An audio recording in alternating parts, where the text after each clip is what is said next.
for one. Hello and welcome to a special edition of Side for One. I am your host, Will. And I'm Peter. Today we decided we should talk about a forbidden topic, referred to as Pandora's box. Yeah. We're going to talk about... The Weiss Schwarz. Oh my fucking god. Oh man. There are a lot of players who come in from other games, play other games, and are very used to asking, the very basic question. What's the tier list?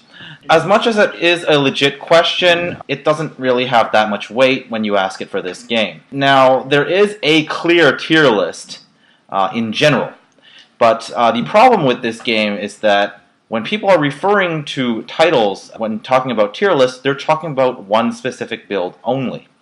And the assumption they make is that everybody and their mother is going to play the exact same build, because why would you play a GIMP deck, is what they think. Unfortunately, or fortunately, that's not what this game is about. The entire point of this game is to play a series you like and use the cards that you like and have fun with them.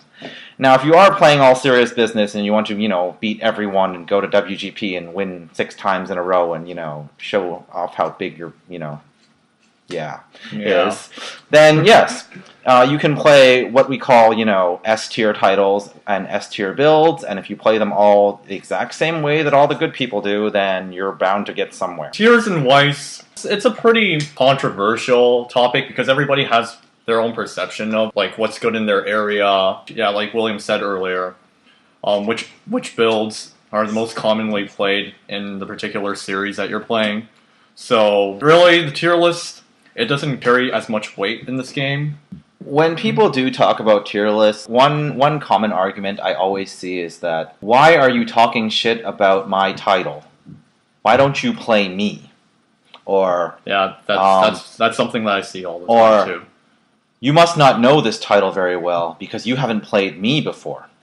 I've played my deck against Title A, Title B, Title C, Title D, and I've won against all of them. I play my deck against Title all the time, and I do very well. I'm not going to accept any, shit talk about my title, because I've done very well with it, and I've won these tournaments, I have these records, and I'm very happy about my deck. Yeah, while these are all legit, opinions, that's all they are, opinions. Yeah. This is a game where when you play 100 or, 500, even 1,000 matches in a row, you finally start to see which deck is better than the other. Now, there are titles and there are deck builds that are clearly better than others, simply because, the numbers written down are bigger than the other numbers. Such titles include ever so famous, or rather infamous now, Angel Beats build. You have Rewrite, wrecking all sorts of tournaments. You have Madoka, which is, stable and also wrecking all sorts of tournaments. Now, if we're going to talk about these builds specifically, yes, I can agree they're very good builds. Now, does that mean the title itself is good? Well, if your definition of a title being good is that you can make a good deck, then I guess so. But what if I decide to play Madoka and I play, yellow-green? Or, I decide to play AB and I decide to play not Kanade. Or, I decide to play Rewrite and I want to do green-blue. Can you still say that, I'm playing a top title?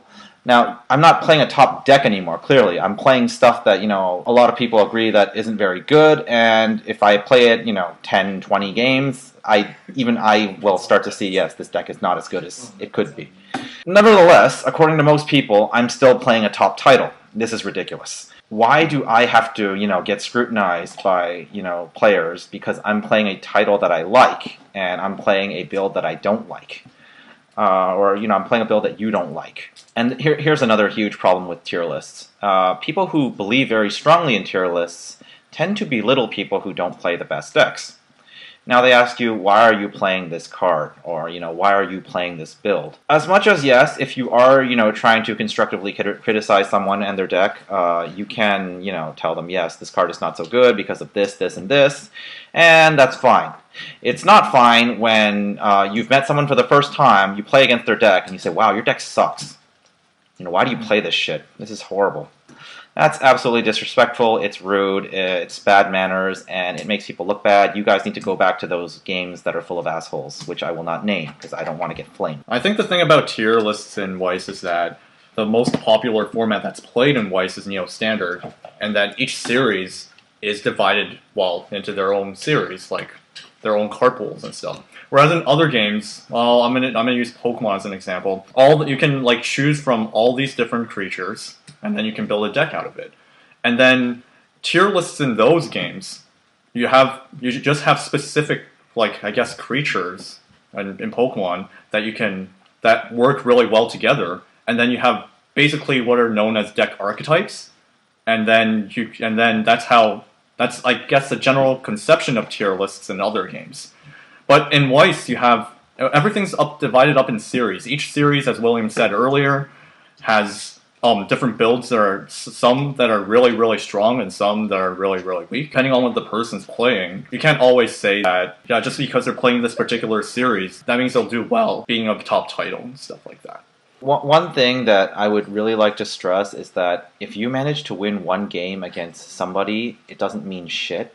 And if you think it means shit, you need to go home. Just because you can beat someone in one match in a game where luck accounts for more than 40% of the game, I don't think it has any weight whatsoever. You could have it's very rare, but you can have, completely pro deck, what everyone calls, quote-unquote, S tier. You could have the best player in the world, and they might have just had the shittiest shuffle, and they just lose to a trial deck. It happens, and if the person playing the trial deck is going to be like, well, your S-tier decks suck shit, trial decks are so good, then this person has issues. While that may sound ridiculous, that's what a lot of people out there are saying.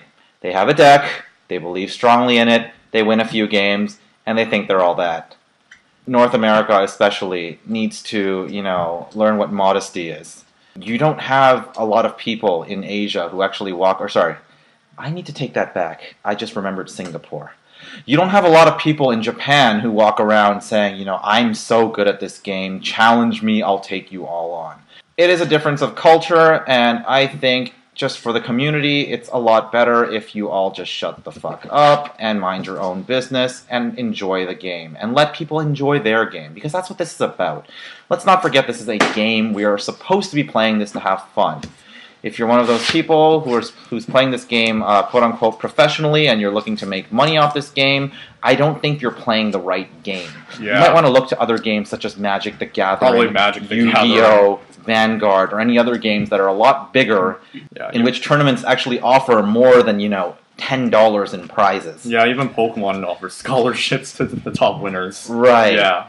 When you win at nationals and stuff like that. So as much as I do respect people who play this game very seriously, and I do enjoy playing against people who are very serious, who are doing their homework, who play very calculatively and play very smart. I like these people. I like them a lot. I wish there were more of them around. You also need to know where to draw the line, and that's an issue with tier lists. Tier list is totally crossing the line, because just because you say that this deck is so-and-so tier, I don't think it has much merit. Considering that even if you can win 10 matches in a row, you can't win 100 matches in a row. You can say, well, my win rate with this deck is better than this deck. And well, okay, sure, you can. And so what? When push comes to shove, and you're in the middle of a tournament where you can't play 10 games to prove who's better, you're going to randomly lose. I just personally believe that people who are really serious about tier lists and stuff tend to get really, really butthurt when they lose in these situations. Because what they think is, well, my deck is pro, my deck is really good, I've won 5 matches, I need to win 1 more, and it's no problem, no sweat. And then they lose the game, and they get really pissed off and really disappointed. I don't see why. You go into every game with a 50% chance to win, a 50% chance to lose. And that's what you should have in mind. You shouldn't, jump to conclusions the moment you see your opponent's deck and think, oh, wow, this opponent is playing a really gimped deck, or they're playing a very weak deck. If they play badly, that's another story. But if we're talking strictly about cards, you're basically going into every game with a 50% win rate, and you shouldn't expect to win every game. And that's why I think, you shouldn't really be so worried about tier lists. So beginners of this game, people who don't know too much, yes, you are right in saying that there are titles that play better than others, but what people really are referring to are only specific builds. So it is, Yeah, it's just like pretty much every other game. So yeah, it's totally legit to say that yes, if you want to play a strong deck, play this deck. Don't just say play this series, because that's not giving credit to all the other builds that can possibly exist within that series. For example, if we look at Madoka, red, green, and blue is a very, very stable build. It's tried and true. Everyone uses it. It leaves good records. It's not that hard to play, and it leaves very, very good results. For example, if like I said earlier, if I wanted to play green, yellow, clearly that doesn't play as well. But it's still Madoka. So why are you saying Madoka is a top title? Yeah. Plus, there's always. I mean, yellow and Madoka has some like really good cards late game that can like counter the tricolor build and mirror matches even. Right. Yeah. And now that we have that put aside, let me just personally say that in this game, the top tier is whatever you like to play. Whatever series you like is probably the top tier in your eyes. And whatever build you're playing is probably the best. There are people who can take the crappiest deck ever and kick everyone's asses because everyone else sucks.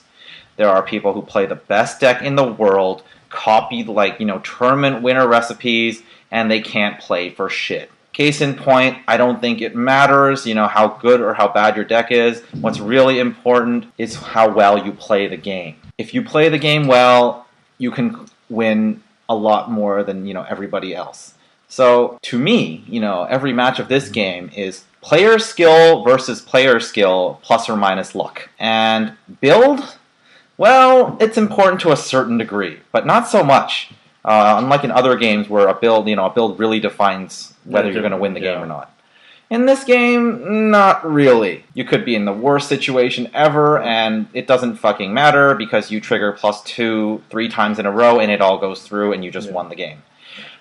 You could be in the worst situation in the world, and you could cancel 3 times, and you just survived, and then you go on to win the game. You could be in the best position ever, and then shit hits the fan, and everything goes to hell.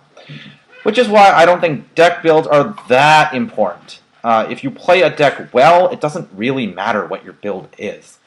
I have seen really good players take a pile of crap and just walk into, a room of people playing and just beat everyone in the room. Because these people just clearly don't know how to play very well. And that's one of the most important things about this game. Like any game that really relies on luck, experience is a big factor.